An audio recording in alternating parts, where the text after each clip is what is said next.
2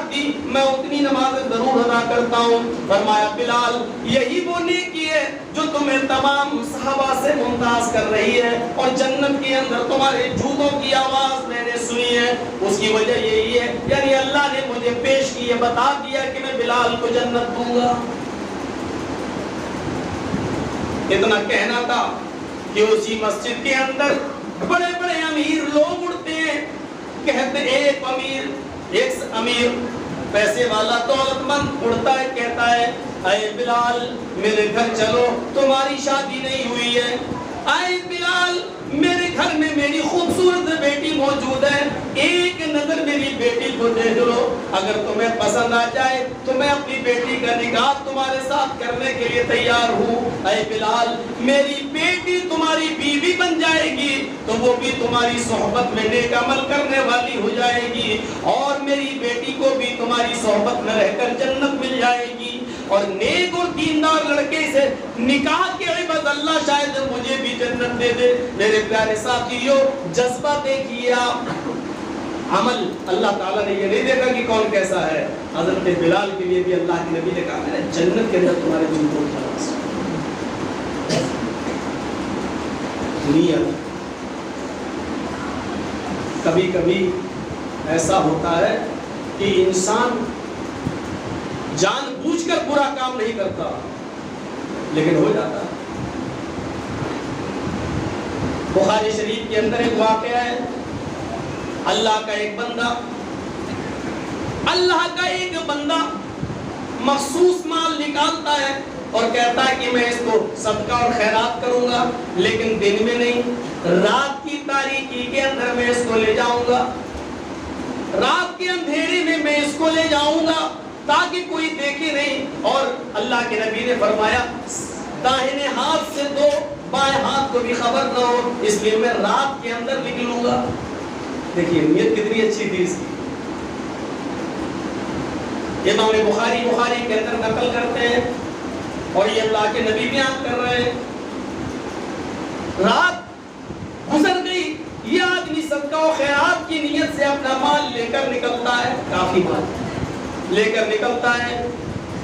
وہ چاہتا ہے کسی ضرورت مند کو میں صدقہ اور خیرات دوں, لیکن اتفاق دیکھیے اس نے رات ہی کے اندر ایک آدمی کو دیکھا جو چادر اپنے سر پہ رکھے ہوئے ہیں اور کہیں جا رہا ہے. اس نے سوچا یہ آدمی ضرورت مند لگ رہا ہے, غریب آدمی ہے. اس نے پوچھا میرے بھائی تم کہاں جا رہے ہو؟ تمہیں معلوم نہیں رات میں آدمی کیوں نکلتا ہے؟ جا رہا ہوں, نہیں بتانا چاہتا. لگتا ہے تم ضرورت مند ہو. اس نے کہا جی ضرورت مند ہے. وہ سمجھا کوئی اور ضرورت, ہر انسان کو کسی نہ کسی چیز کی ضرورت ہے. رات میں ہم جا رہے, ہو سکتا ہے ہمارا کوئی بزنس ہو, ہمارا کوئی کاروبار, جی ضرورت ہے, ہم ضرورت مند ہیں. اس نے صدقہ اور خیرات پورا جو لے کے آیا تھا سب پورا کا پورا اس کو دے دیا. تم ضرورت مند ہو, جاؤ. ابھی چلا آیا, رات میں تہجد پڑھی, فجر تک جاگا, فجر کی نماز مسجد میں جماعت سے ادا کی, پھر نکلا بازار کی طرف گیا. سورج نکلنے کے بعد تھوڑا اپنی مسجد اپنے گھر کے باہر نکلا ٹہلتا ہوا, تو اس کے کانوں میں آواز گئی. کچھ لوگوں نے اس کو بتایا ارے بھائی آج تو کمال ہو گیا ہے. کیا ہوا؟ اللہ کا ایک نیک بندہ چپکے سے صدقہ و خیرات کرنا چاہتا تھا. وہ رات کی تاریکی میں صدقہ و خیرات کرنے کے لیے نکلا, لیکن بیچارہ دھوکہ کھا گیا. وہ کسی غریب کو صدقہ اور خیرات نہیں دے سکا. اس نے صدقہ اور خیرات کسی امیر کو کر دیا. جس کو دیا وہ امیر تھا, بہت بڑا پیسے والا تھا. اس آدمی نے لوگوں کے سامنے کچھ نہیں کہا, اور امیر کے لیے صدقہ ہے ہی نہیں. شریعت تو امیر کو صدقے کا حکم ہی, صدقہ امیر کے لیے بتایا ہی نہیں. اب یہ گھر آیا, کہتا ہے اللہ دیکھ میری نیت امیر کو دینے کی نہیں تھی, غلطی ہو گئی مجھ سے, پوری طریقے سے میں جانکاری حاصل نہیں کر سکا, لیکن میں کیا کروں؟ میں نے سمجھا ضرورت مند ہے, رات میں کوئی ضرورت مند ہی تو نکلے گا, میں نے اس کو دے دیا. لیکن اللہ امیر کو دینا جائز نہیں تھا, لیکن میں دھوکہ کھا گیا میں نے. لیکن میری نیت امیر کو دینے کی نہیں تھی, ضرورت مند کو دینے کی تھی. اے اللہ امیر کو صدقہ اور خیرات دینے کی عوض تو میری گرفت مت کرنا، میرے پاس اور بھی مال ہے، آج میں پھر لے کر نکلوں گا اور کسی غریب کی میں مدد کروں گا۔ یہ رات ہو گئی، کافی رات گزر گئی، یہ رات کی تاریکی میں پھر نکلتا ہے، رات کے اندھیرے میں صدقے کا مال لے کے پھر جاتا ہے، کسی غریب آدمی کو تلاش کرتا ہے۔ اس نے آج کی رات پھر ایک آدمی کو دیکھا، چادر اوڑے ہوئے، چہرہ چھپائے ہوئے، اس نے کہا بھائی تم چہرہ کیوں چھپائے؟ اس نے چہرہ کھول لیا، جی کہیے کیا بات ہے؟ کہا تم اتنی رات میں کہاں نکلے ہو؟ اس نے کہا کہ میرے کافی بچے ہیں، میرے پاس کھانے پینے کو نہیں ہے، اس لیے میں نکلا کہ اللہ کا کوئی بندہ مجھے کچھ دے دے، میں اپنے بیوی بچوں کا پیٹ پال سکوں۔ اس نے سوچا کہ یہی آدمی ضرورت مند ہے، اس نے دوسرے دن بھی صدقہ و خیرات اس آدمی کو دے دیا، پہلے تو امیر کو دیا لیکن دوسرا جس آدمی کو دیا سمجھا کہ یہ ضرورت مند ہے اور دے کے چلا آیا اور تہجد کی نماز پڑھا، پھر کہتا ہے اللہ آج واقعی میں نے ضرورت مند کی مدد کی۔ لیکن نماز فجر کے بعد گھر آیا، قرآن پڑھا، پھر نکلا بازار کی طرف گیا، آج پھر بازار میں چرچے سنتا ہے، لوگ کہہ رہے ہیں اللہ کا نیک بندہ آج بھی دھوکہ کھا گیا ہے، وہ صدقہ اور خیرات دینا چاہتا تھا کسی غریب کو لیکن آج وہ دھوکہ کھا گیا ہے۔ آج اس نے چور کی مدد کر دی، وہ چور تھا جس کے ہاتھ میں صدقہ اور خیرات دے دیا، وہ تو رات میں چوری کے لیے نکلتا۔ یہ گھر آیا کہتا ہے اللہ چور کی مدد کرنا میری نیت نہیں تھی لیکن دھوکہ کھا گیا، غلطی ہو گئی، اے اللہ اب میرے پاس تھوڑا مال اور بچا ہے، آج میں یہ حقیقت میں کسی غریبی کو دوں گا اپنی نیت کے مطابق، لیکن اللہ چور کی مدد پر میری گرفت مت کرنا کیونکہ میری نیت یہ نہیں تھی۔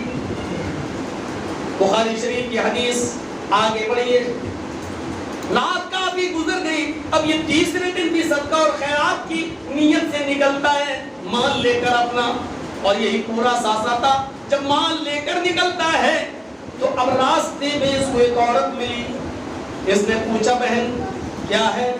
اب کچھ نہیں، کسی مجبوری میں نکلی ہو؟ ہاں ایک عورت وہ بھی جوانی کے اندر کسی مجبوری میں تو نکلے گی، ورنہ اپنی رات میں کون نکلتا ہے؟ مجھے پریشانی اور مجبوریوں نے گھیر رکھا ہے۔ اس نے کہا لو یہ میرے پاس صدقہ اور خیرات کا مال ہے، تم ضرورت مند ہو یہ میں تمہیں دے دیتا ہوں۔ اس نے دے دیا اور چلا آیا، تہجد کی نماز پڑھی، نگاہیں آسمان پر ڈالی، اے اللہ آج تو میں نے کسی مرد کی نہیں ایک ضرورت مند عورت کی میں نے ہیلپ کی ہے، اس کی مدد کی ہے، اے اللہ تو میری نیت اچھی طرح جانتا ہے، مجھے میری نیت کے مطابق ثواب عطا فرما۔ تہجد کی بات فجر اور فجر کے بعد گھر آیا اور گھر آ کر قرآن پڑھا، پھر نکلتا ہے بازار کی طرف اور کہتا ہے لوگوں سے سنتا ہے آج مارکیٹ میں چرچے ہو رہے ہیں اللہ کا ایک نیک بندہ آج بھی دھوکہ کھا گیا ہے، وہ کسی غریب کی مدد کرنا چاہتا تھا لیکن آج وہ کسی بدچلن اور فاحشہ عورت کی مدد کر دیا ہے، وہ بلاکاری زناکار عورت تھی، وہ پیشہ ور عورت تھی اور اس نے اس پیشہ ور عورت کی مدد کر دی، وہ تو پیسے ہی کی لالچی تھی، اپنا جسم بیچتی تھی۔ یہ گھر آیا کہتا ہے اللہ میرے پاس صدقہ اور خیرات کرنے کے لیے اب کچھ نہیں رہ گیا ہے، لیکن نہ میری نیت امیر کی مدد کرنے کی تھی، نہ چور کی، نہ زناکار کی، اے اللہ اگر تو مجھے اس کا ثواب نہ دینا چاہے تو مت دے، لیکن اس بدچلن عورت کی اور چور کی مدد کرنے پر مجھے عذاب بھی مت دینا، اس لیے کہ میں نے یہ کام جان بوجھ کر نہیں کیا ہے، اے اللہ میری نیت بالکل یہ نہیں تھی۔ پھر رات کو سوتا ہے تو خواب کے اندر یہ کیا دیکھتا ہے کہ اس سے کہا جا رہا ہے اللہ تعالیٰ نے تیرے تینوں دن کے صدقے کو قبول کر لیا ہے اور تجھے بخش دیا ہے، تیرے صدقے کو قبول کر لیا اور بخش دیا، اگرچہ وہ غلط لوگوں کے پاس چلا گیا لیکن تیرے صدقے کو اس لیے قبول کیا گیا کیونکہ تیری نیت غلط لوگوں کی مدد کرنے کی نہیں تھی، نیت کے مطابق اللہ نے اس کے صدقے کو قبول کر لیا۔ دیکھ رہے ہیں آپ، جبکہ چور کی مدد کرنا اور امیر کو صدقہ دینا جائز نہیں ہے اور کسی بدچلن اور فاحشہ عورت کی مدد کرنا جائز نہیں ہے، لیکن یہ کرتا چلا گیا، لیکن نیت یہ نہیں تھی۔ اللہ تعالیٰ نے